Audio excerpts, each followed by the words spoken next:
Hello and welcome to Post, the channel where we discuss all things hockey and all teams. And let's talk about some Colorado. Why not? They're on a 9-game winning streak, right? And I got contacted around 4 games on the 4-game winning streak. Like, hey Neil, can you make a video about Colorado? They're playing really well. 5-game winning streak. Hey Neil, can you make a video about Colorado? They're playing really well. And I was like, okay, yeah, definitely, I can make a video.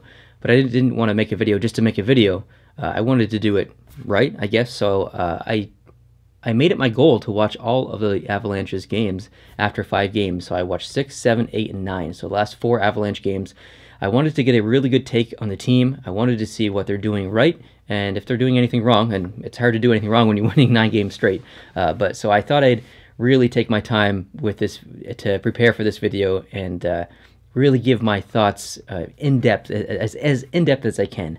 And there are a few things I noticed, and I'm kind of going to try and break down the games in their 9-game winning streak and who got how many points and that kind of stuff. So the first game was against Toronto, actually. So they play Toronto tonight. So the first game they won in their winning streak was against Toronto. I wonder if this game against Toronto will be the one that ends their winning streak. Pretty interesting. We'll find out very soon. So Colorado won the game 4-3. Next they played the Islanders. They won 6-1. Next they played Winnipeg. They won 3-2. Next they played Columbus. They won 2-0. Next they played Minnesota. They won 7-2. After that they played Dallas and won 4-1. After that they played Anaheim and won 3-1. After that San Jose, they won 5-3. And after that they played the Rangers and won 3-1. So the goal differential there is 37-14. So they've outscored their opponent 37-14 in the last 9 games.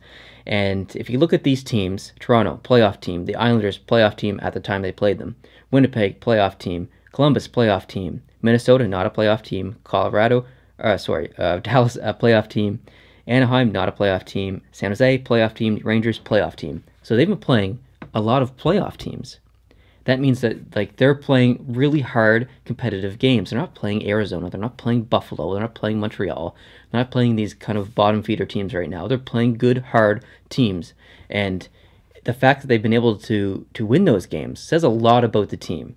And I just want to quickly go through the points here. So McKinnon's got 19 points. Sorry, that was my phone. McKinnon's got 19 points. Rantanen's got around 13. Johnson's got 6. Zadorov's got 5. Gerard's got 7, Soderberg's got 7, Kerfoot has 7, Landeskog has 7, Blake Comeau has 5, Jonathan Bernier has 1. Jonathan Bernier has a point in this stretch. So let's talk about Jonathan Bernier. He's won 8 games. 8 of the 9 games he's won. His save percentage in those 8 games is .958, 1.47 goals against average. Man, does he look confident. Bernier is one of those goalies that has a lot of, I think, confidence issues. When Bernier is confident, he can be one of the best goalies in the National Hockey League. But when he gets kind of down on himself, he can get real clumsy, and he's a kind of like, who can I compare him to? I'm not really sure if there's anyone I can compare him to, but he kind of falls over a lot when he's not on his game. When he's on his game, positionally, he's incredible. But he's a big reason why Colorado's played so well. But one thing I noticed, and the two main things I've noticed, I guess I'll put it this way, 2 main things I've noticed about Colorado over the last 4 games I've watched. Number 1, their zone time and possession in the other team's zone is remarkable. They're so good at cycling the puck on the power play, and especially 5-on-5 in the other team's zone. They break in the zone and they hold that possession so well and cycle the puck. It's really a thing of beauty to watch, actually. Not many teams can do that good, and Colorado did that pretty amazingly in the past 4 games. So if you're going to watch a Colorado game, specifically look for them to cycle the puck and hold the puck in the offensive zone. They had their possession time over the past 4 games that I've watched has really been noticeable. The second thing I noticed is that I noticed their assistant coach on the bench talking to the offensive players quite a bit. Every time the players would come to the bench, you'd see this guy kind of go over and talk to the offensive players, and McKinnon and Landeskog and stuff. And I thought, man, that guy looks familiar. Who is that guy? I know him from somewhere. And I couldn't place his name. And then so I had to look it up. His name is Ray Bennett. And I looked at his history, and assistant coach, he's currently with Colorado, but he was the assistant coach for the St. Louis Blues for 10 years. And I'm like, okay, of course, I knew I recognized him from somewhere. That's where it was. And then he was with LA for 7 years as well. So here's a guy who's and I did some research on him because I wanted to know more about him. He was a video guy. He spends a lot of time watching hockey. I think he was the video guy and a video assistant coach for LA. He was the assistant coach for the Blues and still did a lot of video work. He does a lot of video work now, even though he's assistant coach with Colorado. This guy spends a lot of time watching hockey just in general and setting up offensive plays. He's really, really good in the offensive zone as far as teaching and leadership and stuff with the guys. So him, I think, that doesn't make sense. He is a very important reason for the success of the Avalanche. He runs a lot of plays. He's kind of the quarterback on the bench for those offensive players. He spends a lot of time talking to the guys on the bench. So if you get the chance to watch Colorado, notice him as well. He spends a lot of time talking. I think it's important. So I don't think there's one specific reason why the Colorado Avalanche are doing so well right now. I think it's a lot of little things.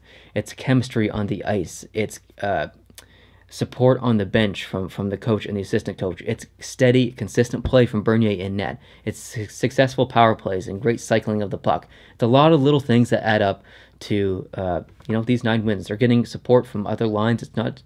I made a joke a couple of days ago about McKinnon carrying the team. Rantanen has done amazing. Other guys on the third and fourth line are contributing as well, and especially defensively, they played really well. So this is a team that is eventually going to be stopped by maybe the Toronto Maple Leafs tonight, maybe the Montreal Canadiens tomorrow.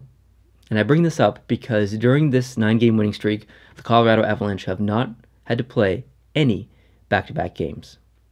So I'm wondering if that has something to do with it. They haven't been faced with a back-to-back game situation in this streak until right now. They play Toronto tonight and Montreal tomorrow. I'm wondering if one of those two teams end this streak. Who's it going to be? Well, it's definitely not going to be Montreal. Let's get real. They're struggling. I think it's going to be Toronto. I think if the streak ends, it's probably going to end in Toronto where the streak started. That original game went to overtime. I think this is going to be a really close game between Colorado and Toronto. I don't know who's going to win. I'm not even going to predict it, but I wouldn't be surprised if Toronto won. So I'll just leave it at that. If Colorado does win, I do suspect them to win in Montreal tomorrow as well. So we could see the streak go to 11 games potentially. I can't remember who they play after that, but it's going to be interesting. So love to hear your guys' thoughts down in the comments section. I hope you guys can watch some Colorado if you get the opportunity. It's a fun team to watch right now. So yeah, thanks for watching. Appreciate it. Hit the like button if you like this video.